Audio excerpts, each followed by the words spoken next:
disgruntled Eagles fan, and we're awesome. Hey Disgruntled, it's been a while since I made an Eagles video. There just hasn't been much news about the Eagles since the off season, and I didn't want to make a Super Bowl video because I feel like I can't put any new input that has already been said, or I can't say anything that has already been said since, you know, everyone's been talking about the Super Bowl and stuff, but that was almost about a month ago. Put the Super Bowl aside. This video is just basically an update on every little thing that the Eagles had, or what's happened to the Eagles since I last talked about them after the disappointing loss to the Saints. I'm going to start off with our long snapper, and Jake Elliott has been signed to a 1-year deal. And we have released Chris Maragos, our one used to be captain and was a major part of the Super Bowl run, so it's sad to see him go, but I'm glad that we were able to sign our long snapper and Jake Elliott back to the team. Now let's get back to the main topic of this video, or at least what I want to talk about mostly. Antonio Brown and or Le'Veon Bell. Should we get either of them? Both of them? Let's start out with getting the possibility of getting both of them. The most unrealistic out of those options, and probably never going to happen. In fact, there's probably like a 99.999% chance that this isn't going to happen if we both get Le'Veon Bell and Antonio Brown. That is the dream scenario. We do not have enough market cap for that at all, and we don't have enough players to trade both of them at the same time. Howie Roseman would have to make crazy amount of deals and trades to acquire both of them at the same time. So that's very unlikely that scenario is going to happen. We would have to trade like Carson Wentz. We would have to trade Alshon Jeffrey, Zach Ertz, like all of our good guys, but we don't want to do that just for two players, even though they are the best at their position. Let's talk about the most realistic out of this scenario. Now, I'm not saying that this is very likely that this is going to happen. I'm just saying in general. But all these scenarios in general is probably unlikely going to happen. But the Le'Veon Bell trade is probably the most likely to happen out of the three scenarios that I listed. And the trade that I want to happen. Because our weakest point is the running back position. We do not have a very good set of running backs. I know Corey Clement is very elusive and stuff, and Jay Ajayi, but he's coming off a torn ACL, and we have Smallwood and Adams that's up and coming. But it's a really good core running back, but it's just we don't have that one elite guy. And if we get Le'Veon Bell, then our offense is going to be that much better, because Le'Veon Bell can both catch the ball and be elusive in the backfield and run for 20 yards. We just don't have that big back guy that can just sprint for 20 yards. Or big playmaker like Le'Veon Bell, in which I think we're going to be one of the top offenses if we acquire Le'Veon Bell. I know I've talked about Bell a lot in the past, but I feel like we need to acquire him to make any run in the playoffs. The only hope at the running back position is if we sign Bell somehow and or draft one in the draft class. But I prefer Bell because he is very young and he still has a few more years left in his prime, because I believe that he's just reaching it. The only thing that's holding us back from getting Bell is that he's wanting $50 million in the first 2 years, guaranteed. And we do not have that cap space at all. Howie Roseman is going to have to do his magic to acquire him, and I believe that he can. Le'Veon Bell even said himself that he's showing some interest in wanting to go to the Eagles and play for them. So that's very good news and very good to see. And I'm glad that if we do acquire him, that he's going to be very well known, or that he actually wants to. Now let's go over to the Antonio Brown situation. We're probably not going to get Brown at all, because, I don't know, I just don't see it, because I feel like we have a very good receiving core. It's not the best in the NFL, but it's very good. Alshon Jeffrey, Nelson Aguilar, if we keep Tate. But I just really like our receiver core, and I just don't see the need for getting Antonio Brown other than him being the best player. Well, there is definitely a need there, but we can survive without him because of how good our receivers are. If we do get him, our offense is going to be a lot better because of his deep threat, and he can catch anything.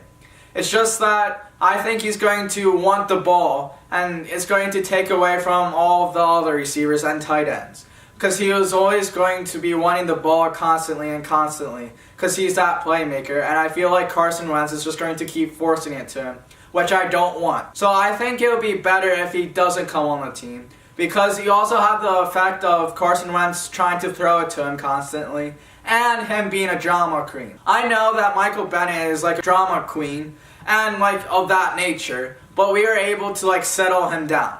In which I believe that we could settle Antonio Brown down from being that drama queen like player.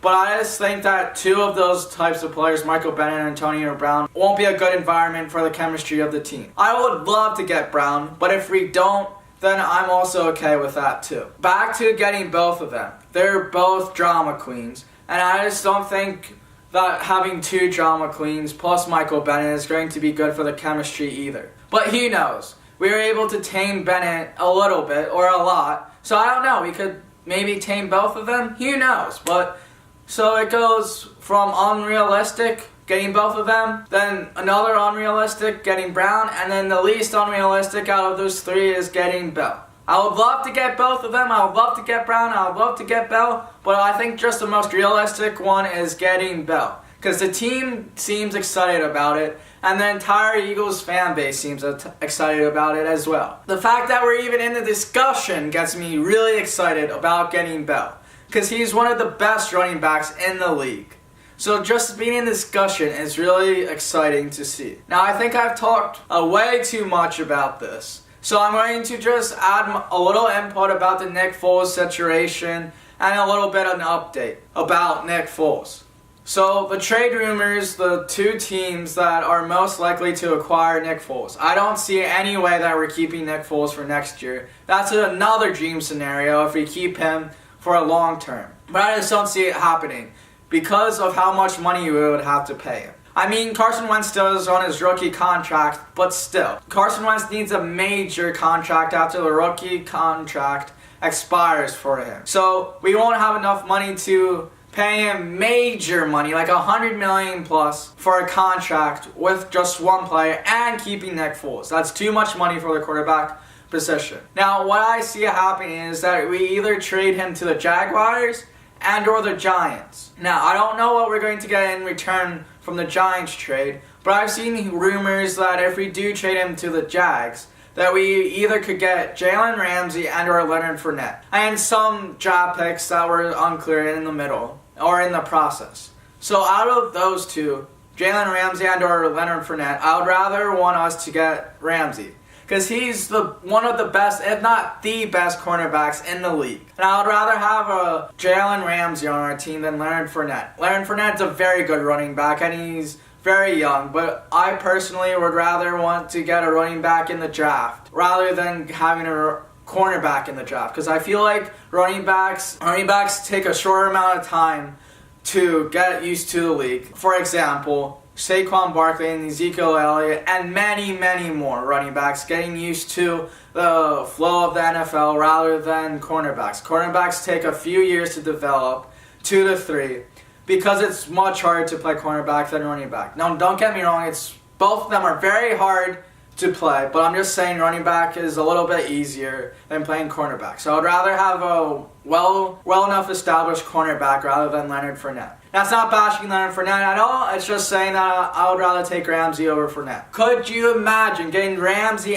and Le'Veon Bell on the same team? And Carson Wentz and Zach Ertz? That would be the dream scenario. And possibly Brown. But that's not going to happen because we have literally like no cap space. So if we get any of those players, Ramsey, Bell, or Brown, or Fournette, I would be happy. So I think that's just my little insight, and sorry for not uploading Eagle stuff. It's just that there's not much that's happening the past month and a half that I haven't uploaded. There just hasn't been much Eagles news. What all I said is basically the biggest Eagles news that I could come up with. Nothing much happening during the off season around this time of year. I may make another video next week on possible free agents that we could sign that I would like to have on the team. That's more realistic rather than Brown or Bell, because that's getting both of them, or like what I said, it's very unrealistic, but I'll probably go over some free agents that are more realistic. Next week I'll probably go over some more realistic free agents that we could probably get and acquire for the next 1 or 2 years. That's more realistic than getting Ramsey, Fournette, Bell, or Brown. So stay tuned for next week, and thanks for watching.